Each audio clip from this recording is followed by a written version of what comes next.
Good morning. আজকের ক্লাসে আমরা ব্যাট বল ড্রয়িং করব। প্রথমে ব্যাটের হাতল কীভাবে আঁকছি দেখো। দুটো সোজা দাগ কাছাকাছি নিয়ে লাগিয়েছি নিচে ভি আকৃতির,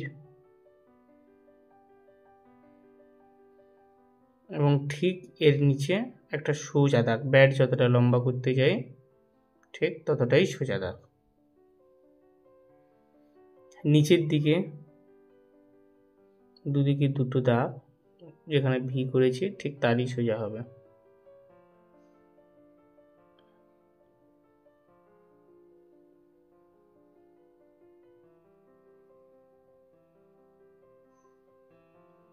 বল করা খুব সহজ। প্রথমে গোল, তার মাঝখানে এস, দুটো এস।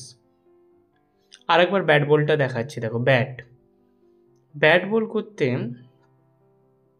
প্রথমে আমি দুটো পেন্সিল যেভাবে আঁকছিলাম, দুটো সোজা দাগ নিয়ে উপর দিক থেকে একটি দাগ, নিচের দিক থেকে দাগ, এভাবে।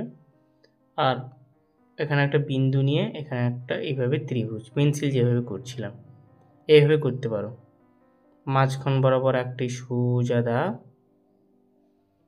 এরপর যেখান থেকে করেছি এখানে এইভাবে ভি আকৃতির। দেখো, উপর থেকে ব্যাটের হাতল দিয়ে দিলে ব্যাট হয়ে গেল।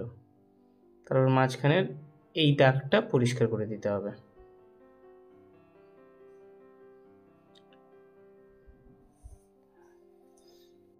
আর একবার দেখাচ্ছি, মন দিয়ে দেখো। আমরা যেভাবে পেন্সিল ড্রয়িং করছিলাম সেইভাবে পেন্সিলের মতো দাগ টানবো।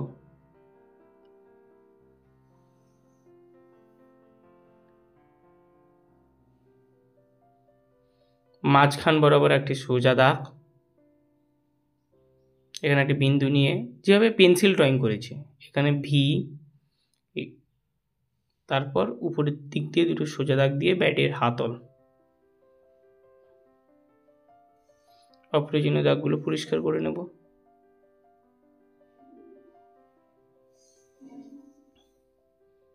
বল গোল করে মাঝখানে দুটো এস।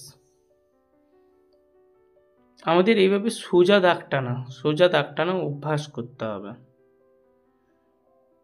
খুব সুন্দরভাবে সোজা দাগ টানা অভ্যাস করতে হবে। তো ব্যাট বলটা আমরা রং করব, নিজের পছন্দ মতো রং ভরতে পারো। আমি এখানে ইয়েলো কালার ডিপ করে উপর নিচ সুন্দর করে রং করছি। রং করার সময় খেয়াল রাখবে রঙের মাঝখানে যাতে কোনো সাদা অংশ না থাকে।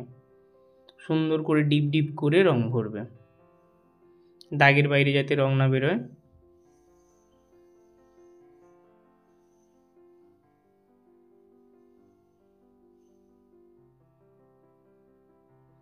যে রেড কালার ডিপ ডিপ করে উপর নিচ করে রেড কালার সুন্দর করে করব।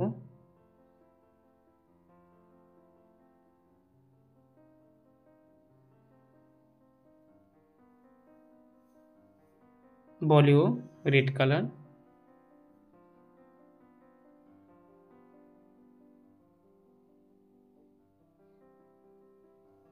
মাঝখানে এইভাবে সাদা রাখতে পারি বা স্কাই ব্লু ডিপ করে।